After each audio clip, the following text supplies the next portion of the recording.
Totálne v šoku zostali dnes návštevníci jedného trnavského hypermarketu. S úderom 17. tam totiž niektorí ľudia zmrzli. Ako sa hovorí, na fest.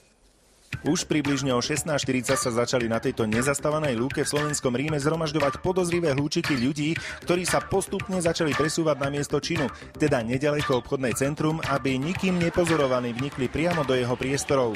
Úderom 17. nastalo niečo nečakané. Viacerí z nakupujúcich jednoducho zmrzli, ostali stáť na mieste, kde sa práve nachádzali, čo mnohých nezainteresovaných doslova šokovalo. Ide o to nehýbať sa v určitý čas, tváriť sa prirodzené a osloviť verejnosť, aby sa ľudia, čo bežne chodia na nákupy, nič nevšímajú okolia, aby sa zastavili, popozerali sa a pousmiali sa nad nami a možno sa zamysleli trochu nad svojím životom.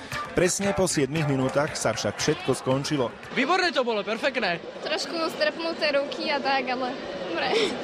Úplne paráda. Podobná akcia pod názvom Frozen bola v Trnave už 9. októbra priamo na námestí. Nápad sme prebrali od jednej skupiny newyorskej, Improve Everywhere. Oni niečo podobné robili v New Yorku. Aj vtedy ľudia dostali inštrukcie mailom a na synchronizáciu použili mobilné telefóny a internet. A aj vtedy mala obrovský úspech. Takéto akcie to ja môžem. William Šuška, televízia Joj.